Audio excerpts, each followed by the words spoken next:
और पूरे इलाके में एक भारी उत्साह मैडम आपके लिए है। आपका यहाँ अभिनंदन है, स्वागत है। मैं साथ में पधारे हमारे प्रभारी देवेंद्र यादव जी का भी यहाँ स्वागत करता हूं।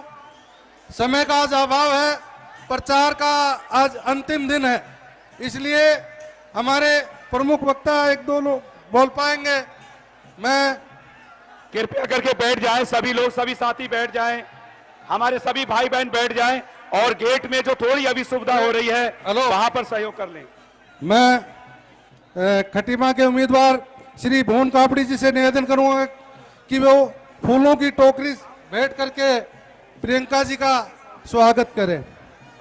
नानक मता के उम्मीदवार श्री गोपाल राणा जी से भी कहूंगा, ये मैडम थारू जनजाति द्वारा बनाई गई पिटरिया डलिया ये आपको भेंट करेंगे। मैं निवेदन करूंगा जिला कांग्रेस कमेटी की महिला अध्यक्ष श्रीमती रेखा सोंगरा से कि वो भी मैडम का स्वागत करे। श्रीमती सोनी राणा चेयरमैन खटीमा असूलिया। बस हो गया सर, एक मिनट, एक सेकंड में। मैं बॉबी राठौर, राजू जनेजा, बस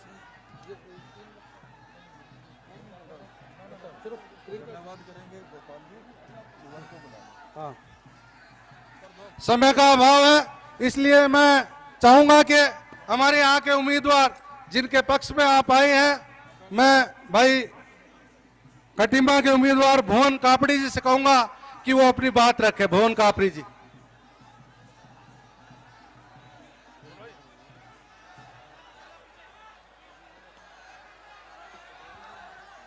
सबसे पहले आज 2022 के इस चुनावी समर में मैं आप सब लोगों का दिल की गहराइयों से धन्यवाद करता हूं कि 2 दिन के सूक्ष्म समय में आप आज हमारी नेता, हमारी प्रिय नेता, राष्ट्रीय महासचिव कांग्रेस पार्टी आदरणीय प्रियंका गांधी जी के स्वागत में इतनी भारी संख्या में यहां उपस्थित हुए, इसका मैं दिल की गहराइयों से आप लोगों का धन्यवाद करता हूं। साथियों, ये 2022 का चुनाव बहुत निर्णायक चुनाव है। ये चुनाव कोई चुनाव नहीं है, ये समझिए आजादी की लड़ाई है। ये हमारे गरीब आदमी को महंगाई से आजादी दिलाने का चुनाव है। ये चुनाव हमारे बेरोजगारों को रोजगार दिलाने का चुनाव है, बेरोजगारी से आजादी दिलाने का चुनाव है। साथियों, मैं आपसे कहना चाहता हूं, पिछले 5 वर्षों में जो कमर तोड़ महंगाई बढ़ी है, उससे हमारा आम आदमी आज त्रस्त है। हम गांव-गांव घूम रहे हैं, लोगों से बात कर रहे हैं, किसी के घर में इतनी भी बचत नहीं रही कि घर में कोई बुजुर्ग बीमार हो जाए तो उसका इलाज करा सके। मैं आपसे कहना चाहता हूं, आप अपने बच्चों को पढ़ा लिखा रहे हैं, बहुत मेहनत से, खून पसीने की कमाई से। पिछले 5 साल में बच्चों की उम्र निकलती चली गई, लेकिन रोजगार नहीं निकला, रोजगार नहीं निकला। साथियों, हमारा युवा बेरोजगार भटक रहा है, हमारे महिलाएं दिन में 3 बार महंगाई से लड़ाई लड़ रही हैं, हमारे छात्र परेशान हैं, 20-20 दिन तक भूख हड़ताल में बैठ रहे हैं और उन लोगों को वहां एडमिशन नहीं मिल पा रहा है। छात्र संख्या 3000 से घटाकर 800 कर दी है। यहाँ गांव-गांव हमारे किसानों को, खेतों को वो गाय, आवारा पशु बर्बाद कर रहे हैं और इनकी कमी के कारण हमारे कई लोगों ने एक्सीडेंट से अपनी जान दे दी है। साथियों, मैं आपसे कहना चाहता हूं, ये 2022 का चुनाव, ये परिवर्तन करना एक आम आदमी को सुरक्षित रखने के लिए जरूरी है। मैं आपसे कहना चाहता हूं, कांग्रेस पार्टी आज मुद्दों के साथ आपके बीच आ रही है। कांग्रेस के लोग कह रहे हैं कि भैया हम आपके बच्चों को 4 लाख रोजगार देंगे, हम आपके यहाँ सिलेंडर 500 से कम करेंगे, महंगाई को कम करेंगे, बेरोजगारी को कम करेंगे, छात्रों की शिक्षा के संस्थान खोलेंगे।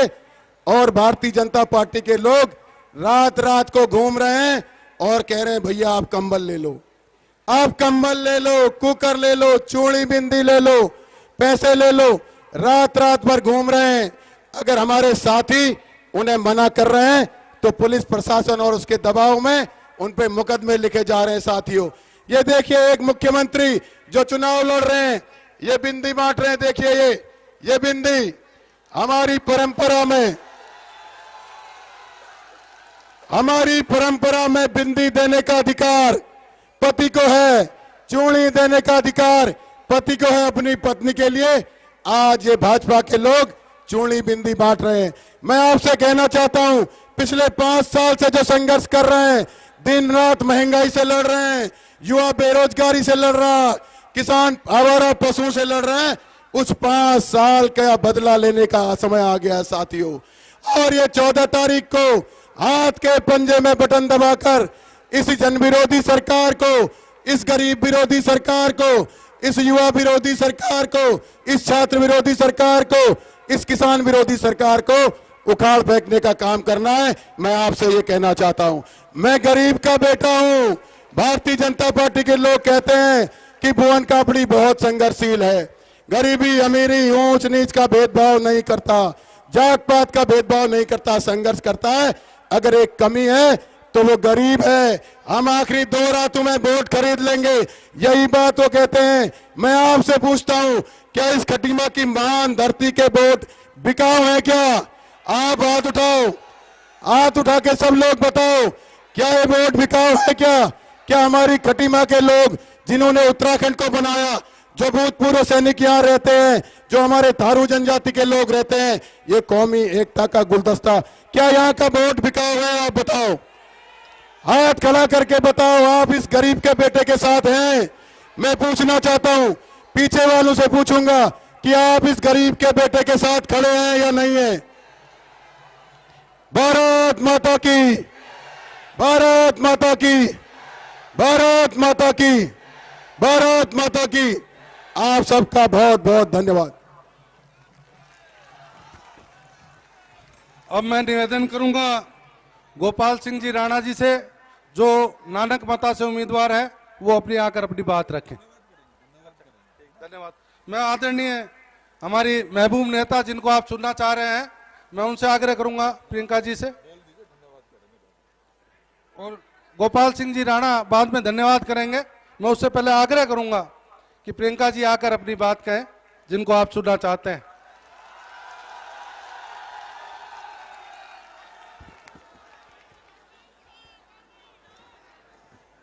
प्यारी बहनें और भाइयों, इस सभा में आप सबको बहुत बहुत स्वागत।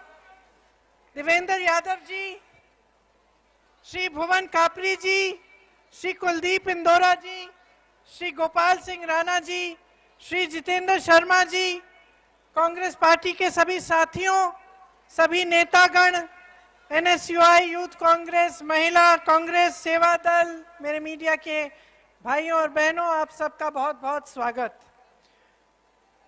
पूर्णागिरी मैया की, पूर्णागिरी मैया की, पूर्णागिरी मैया की। कुमाऊं की इस धरती का मेरा नमन, यहाँ के शहीदों को नमन, यहाँ की थारू जनजाति महिलाओं को भी नमन, जो अपने समाज की सबसे बड़ी शक्ति हैं। यहाँ के पूर्व सैनिकों को नमन। ये धरती एक ऐसी धरती है जो हिंदुस्तान में एक मिसाल है। यहाँ सभी धर्मों के लोग एकजुट होकर रहते हैं। यहाँ आकर मुझे बहुत खुशी हुई और आप सबसे कुछ बातें करने के लिए भी मुझे बहुत खुशी हो रही है। देखिए, चुनाव आ गया है। यहाँ पे मुझे बहुत सारे नौजवान दिख रहे हैं। कितने नौजवान हैं, जरा हाथ उठाएं।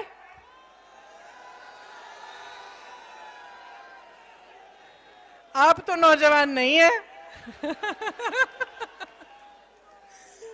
चलिए ठीक है।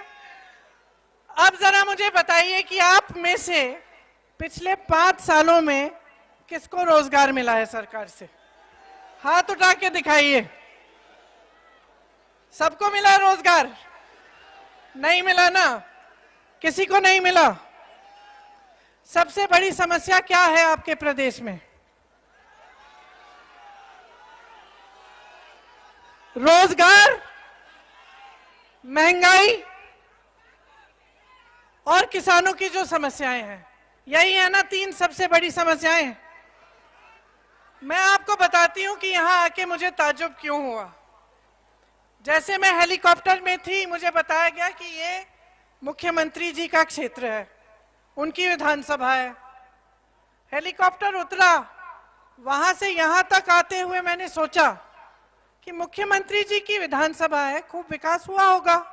इतना तो देखिए हर प्रदेश में हर मुख्यमंत्री कर लेता है, अपनी विधानसभा का विकास कर लेता है। अच्छी अच्छी सड़कें होती हैं, चाहे किसी भी पार्टी का हो।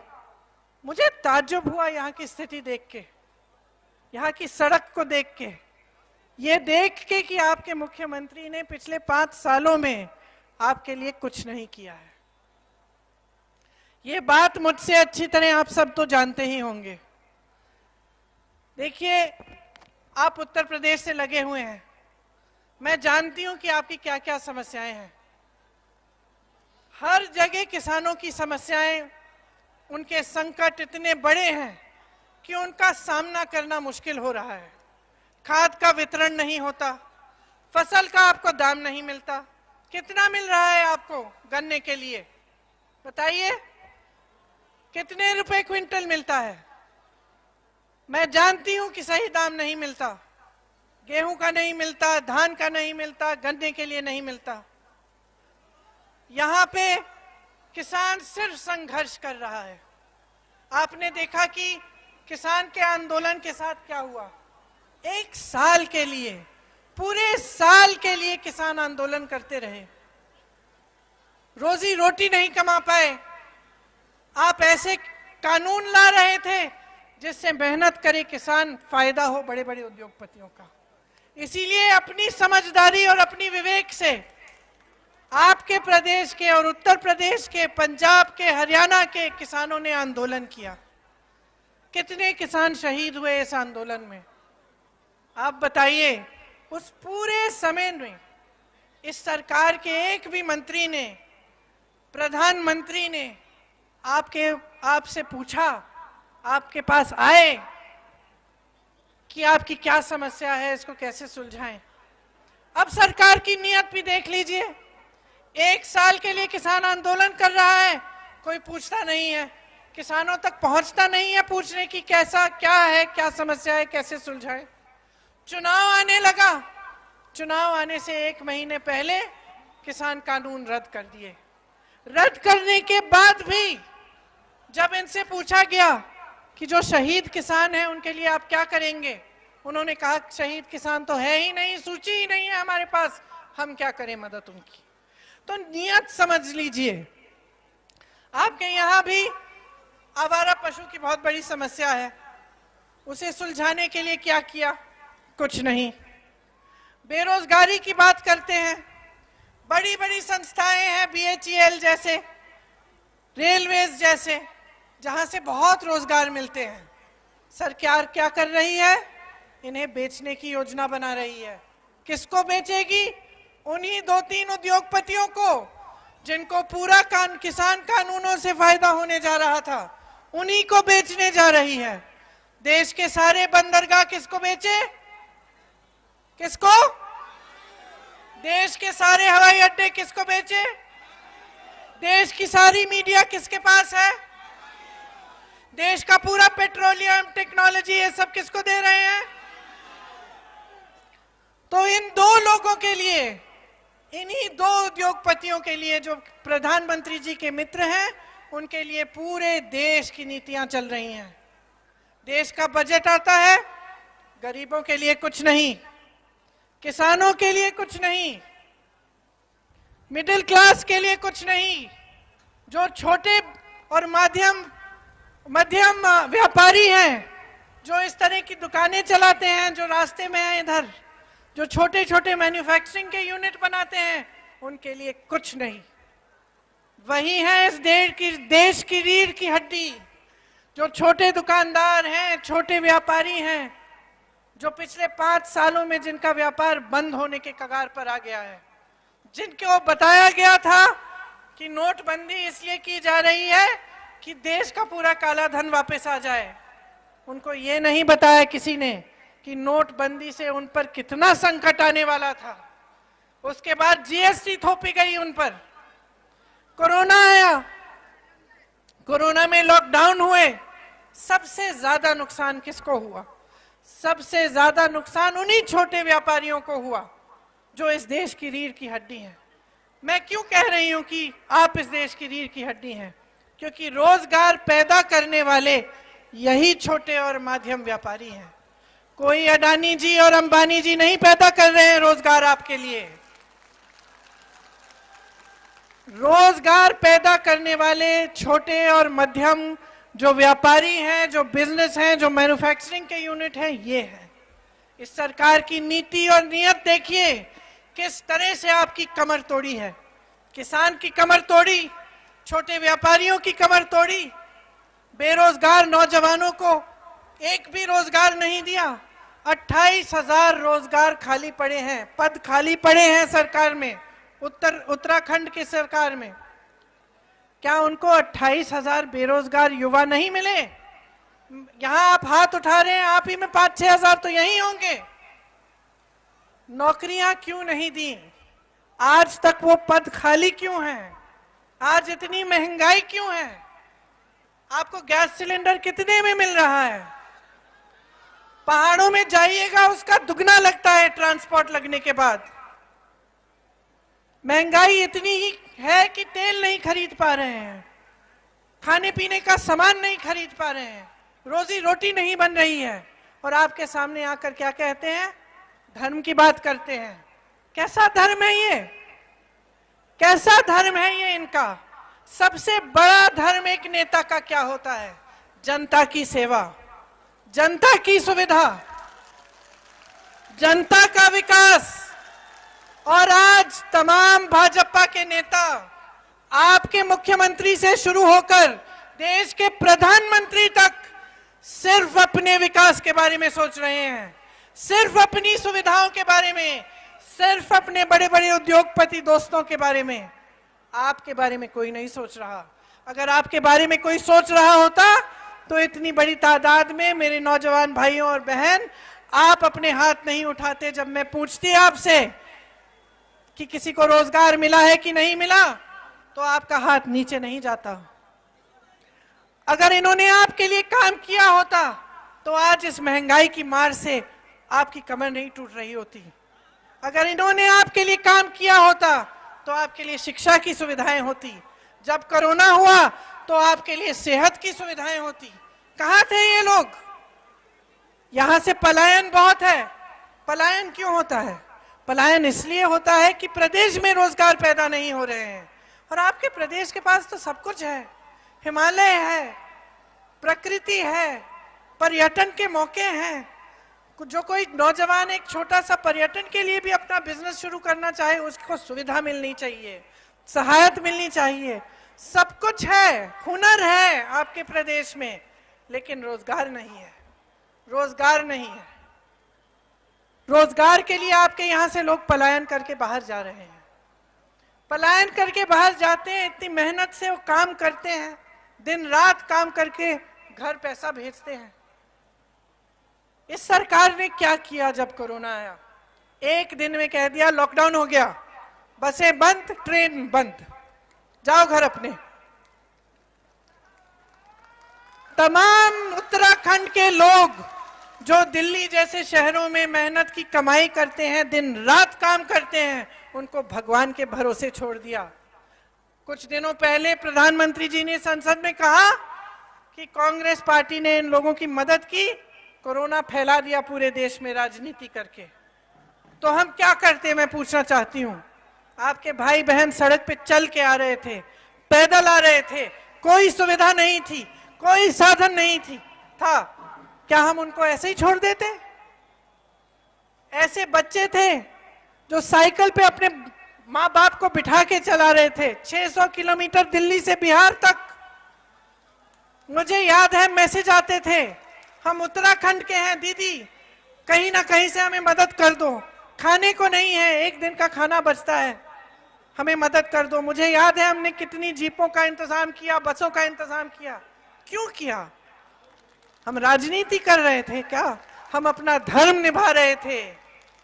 हमारा देशवासी अकेला बड़े बड़े शहरों से पैदल अपने गांव तक आ रहा था, हमारी सरकार ने उसको भगवान भरोसे छोड़ा, हमने उसकी मदद की, राजनीति के लिए नहीं, क्योंकि हमारा धर्म था। तो सोच लीजिए, जो ये सीधी सी बात नहीं समझ पाता वो आपका विकास क्या कराएगा। एक सीधी सी बात है, हम सब बैठे हैं मंच पे, किसने बिठाया? आपने बिठाया ना? बोलो हमने, जोर से बोलो, हमने बिठाया। ये बात कभी मत भूलिए। बहनों और भाइयों, आपके अधिकार रोज छीने जा रहे हैं, मंदिरों पे आपके अधिकार छीने जा रहे हैं। मेरी थारू बहनें, आपकी जमीन पे अधिकार छीने जा रहे हैं। मेरे नौजवान भाई, रोजगार का आपका अधिकार छीना जा रहा है, आपको लूटा जा रहा है, आपको गुमराह किया जा रहा है।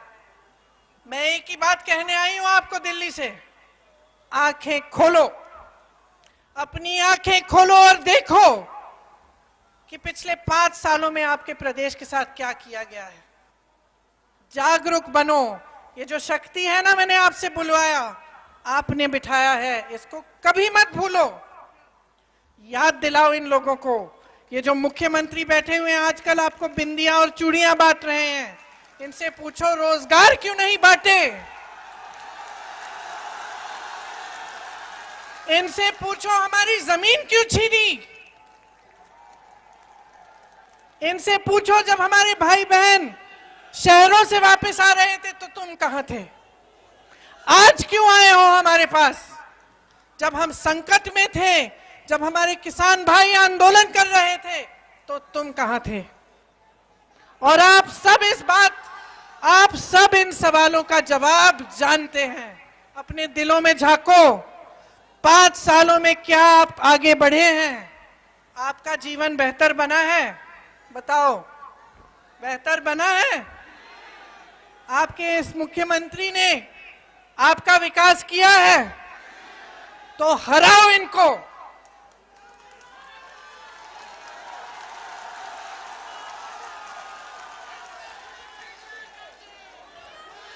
खापरी जी, इनको पहचानो। कौन है ये? कौन है ये? ये वो शख्स हैं जिन्होंने जो भी इनको शगुन मिला था अपनी शादी के लिए, इन्होंने उसको आपकी भलाई के लिए इस्तेमाल किया। पहचानो इनको। सुबह से शाम आपके लिए काम करेंगे और इनका चेहरा आपको दिन रात दिखेगा। इनको आप जब बनाएंगे अपना विधायक तो 5 सालों के लिए हर रोज इनका चेहरा आपको यहां अपनी विधानसभा में मिलेगा।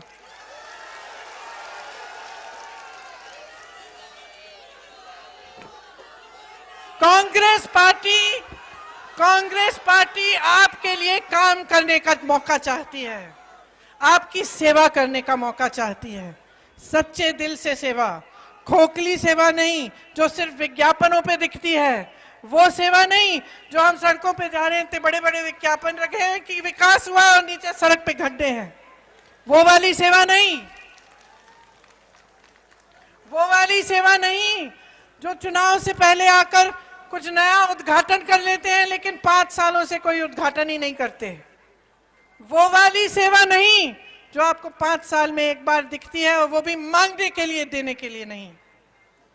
वो सेवा जो रोज रोज आपके लिए काम करना चाहते हैं, वो सेवा जो आपके लिए सुविधाएं बनाए, वो सेवा जो आपके क्षेत्र का विकास करे। तो मैं आपसे आग्रह करती हूं कि हमारे उम्मीदवार कापरी जी और गोपाल जी आइए, हमारे दोनों उम्मीदवारों को भारी से भारी बहुमत से जिताओ। ये कांग्रेस पार्टी को जिताने का काम नहीं कर रहे हैं आप, ये आप अपना भविष्य बनाने का काम कर रहे हैं। आपके भविष्य को आपके हाथों से छीना जा रहा है, बड़े बड़े उद्योगपतियों को दिया जा रहा है, आपकी मेहनत की कमाई उनके पास जा रही है। रोको इसको, इस तरह की राजनीति को रोको, ये आपकी जिम्मेदारी है। यही मांगने आई हूं मैं आपसे, अपने देश के प्रति, अपने प्रदेश के प्रति अपनी जिम्मेदारी को निभाओ। वही जिम्मेदारी आपकी अपने बच्चों के प्रति है, उनका भविष्य बनाना है। तो ये जो वोट है, जो आपकी इतनी बड़ी ताकत है, उसको समझिए, एकजुट होकर उसको उसी पार्टी को दीजिए अपना वोट जो आपका विकास कराए। आपने बहुत ध्यान से मेरी बातें सुनी हैं, खासतौर से मेरी बहनों ने। अंत में मैं आपको बताना चाहती हूं कि कांग्रेस पार्टी ने कुछ घोषणाएं की हैं। ये घोषणाएं क्या हैं और किस तरह से आपके जीवन को बेहतर बनाएंगी। सबसे पहली बात यह है कि यहाँ की प्रकृति और यहाँ की परंपराओं के साथ खिलवाड़ बंद होगा, कोई छेड़छाड़ नहीं होगी। इसके बाद हम कह रहे हैं कि हमारी सरकार बनते ही 4 लाख रोजगार दिलवाएंगे। अब आप पूछोगे कि कहां से आएंगे 4 लाख रोजगार, क्योंकि सब कहते हैं चुनाव से पहले। हम बताएंगे, ये जो 28,000 खाली पद है, सबसे पहले हम इनको भरेंगे। पर्यटन पुलिस बनाएंगे जिसमें नए पद बनेंगे। पर्यटन के लिए ऐसे मौके खड़े करेंगे जिससे हमारे नौजवान भाई बहनों के लिए तमाम रोजगार पैदा हों। फिर हम कह रहे हैं कि गांव-गांव में स्वास्थ्य सुविधाएं पहुंचाएंगे। आपने देखा कि कोरोना में क्या हुआ, स्वास्थ्य की सुविधा के लिए कितना संघर्ष करना पड़ा। आज भी पहाड़ों में स्वास्थ्य सुविधाओं तक पहुंचने के लिए क्या क्या जतन करने पड़ते हैं। इसीलिए हमने तय किया है कि नई तकनीकों के साथ, ड्रोन के साथ, नए तकनीकों के साथ हम गांव-गांव तक स्वास्थ्य सुविधाएं पहुंचाएंगे।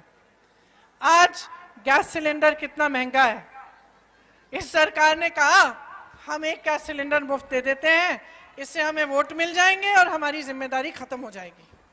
हम कह रहे हैं कि ये गलत सोच है। हम कह रहे हैं कि जो गैस सिलेंडर आपको मिलेगा, 500 रुपए से ज्यादा हम उसके दाम को बढ़ने नहीं देंगे। हम समझते हैं, कांग्रेस पार्टी समझती है कि आप कितने संघर्ष कर रहे हैं, आप कितने संकट के का सामना कर रहे हैं। तो जो सबसे गरीब परिवार हैं, जिनको सबसे ज्यादा संघर्ष का सामना करना पड़ा, वो 5 लाख परिवारों को 40,000 रुपए सालाना कांग्रेस पार्टी की सरकार देगी। मेरी बहनें, आपके लिए सरकारी बसों में यात्रा मुफ्त होगी। इसके साथ साथ पुलिस विभाग में 40% पद महिलाओं के लिए आरक्षित होंगे। यहाँ पूर्व सैनिक बहुत हैं, शुरू में ही मैंने आपको नमन किया। आपने जो सेवा इस देश के लिए की, उस सेवा के लिए ये देश हमेशा आभारी रहेगा। इसीलिए एक पूर्व सैनिक कल्याण बोर्ड का गठन किया जाएगा। आपके लिए खास कार्यक्रम, जिससे बच्चों की शिक्षा, पेंशन आदि के लिए मदद मिलेगी। ये सब योजनाएं कांग्रेस पार्टी ने बनाई हैं। इसके अलावा भी बहुत सारी योजनाएं हैं जो हमारे घोषणा पत्र में है। तो मैं हमेशा कहती हूं कि हमें राजनीति को बदलना है और राजनीति को विकास के बारे में बनाना है। हमें ऐसी राजनीति लानी है जो चुनाव के समय जो लोग आपके सामने आए, वो धर्म, सांप्रदायिकता, जातिवाद की बात न करें। वो आपके विकास की बात करें, रोजगार कहाँ से आएंगे, किसानों के लिए क्या करेंगे, महिलाओं के लिए क्या करेंगे, जनजातियों के लिए क्या करेंगे। इसीलिए हम आपके सामने ये सब बातें कहना चाहते हैं कि हम क्या करना चाहते हैं। हमने पहले भी करके दिखाया है और जहाँ जहाँ हमारी सरकारें हैं आप देखिए काम हो रहा है और जनता के लिए काम हो रहा है, अपने लिए नहीं। तो आपको मैं धन्यवाद देना चाहती हूँ कि आपने मेरी बातें सुनी और मैं फिर से आग्रह करना चाहती हूँ कि चुनाव के समय जब आप पोलिंग के लिए जाएंगे आप ये बातें याद रखें और इस बार कांग्रेस को भारी से भारी बहुमत से विजयी बनाएंगे। बहुत बहुत धन्यवाद आपको। जय हिंद। और जोर से बोलिए जय हिंद, जय हिंद। धन्यवाद। अब मैं आभार और धन्यवाद करने के लिए निवेदन करूंगा नानक मता से उम्मीदवार पूर्व विधायक गोपाल सिंह जी राणा साहब आए और अपनी बात रखें। बहुत बहुत धन्यवाद।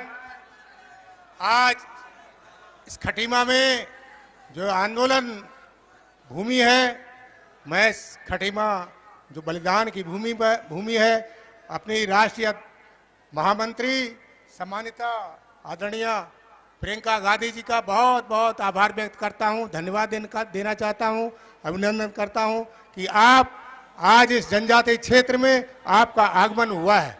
मैं बताना चाहता हूं आप सब लोगों को, कांग्रेस ने हमेशा विकास किया है और विकास करने की राजनीति करती है। आज मैं बताना चाहता हूं कि जब 2002 में सबसे ज्यादा वोटों से जीत के आंख से गया था और पंडित नारायण दत्त तिवारी जी की सरकार थी, तो यहाँ 200 करोड़ की रोडों का निर्माण करने का काम कांग्रेस ने किया। यहाँ तहसील बनाने का काम कांग्रेस ने किया, बड़ा हॉस्पिटल बनाने का काम कांग्रेस ने किया, यहाँ पर म्युनिसिपल कोर्ट बनाने का काम कांग्रेस ने किया और जितने यहाँ पर विकास है, जितने विकास कार्य हैं, सब कांग्रेस ने किया है। कांग्रेस हमेशा विकास की राजनीति करती है। इनके वायदे सब खोखले हैं। बहुत सारी बातें कापड़ी जी ने बता दी है। मैं कहना चाहता हूं कि आप सबकी ओर से माननीय प्रियंका गांधी जी का बहुत बहुत मैं पुनः स्वागत करता हूं और आपको बताना चाहता हूं कि ये जन विरोधी सरकार को, ये किसान विरोधी सरकार को, युवा विरोधी सरकार को आज उखाड़ फेंकने की जरूरत है। जिसने कोई काम नहीं किया, आज महंगाई कहां से कहां पहुंच गई, आज हमारा युवा बेरोजगार है, हमारा किसान आज परेशान है। आज इनके निर्णय बड़े उलझुल निर्णय हैं, कभी रातों रात नोट बंद कर देते हैं, कभी गौ का जो नियम है बोला था, आज हमारी गौ माता कहां सुरक्षित है। आज अगर गौ माता की रक्षा करनी थी, गौ माता की अगर पूजा करनी थी, तो उनके लिए गौशाला की व्यवस्था भी करनी थी। तो मैं ज्यादा कुछ नहीं कहती हूँ, आप सब लोगों से आगे करना चाहता हूँ कि नानकमता विधानसभा क्षेत्र, खटीमा विधानसभा क्षेत्र, दोनों विधानसभा क्षेत्र बस बहुत सारे वोटों से जीत रहे हैं। मैं आप भी उस परिवर्तन की लहर में आपका योगदान हो तो निश्चित तौर पर पूरा उत्तराखंड में भारतीय जनता पार्टी की सरकार की विदाई है, ये निश्चित कहना चाहूँ सब लोगों के साथ। बहुत बहुत धन्यवाद। जय हिंद, जय भारत, जय उत्तराखंड।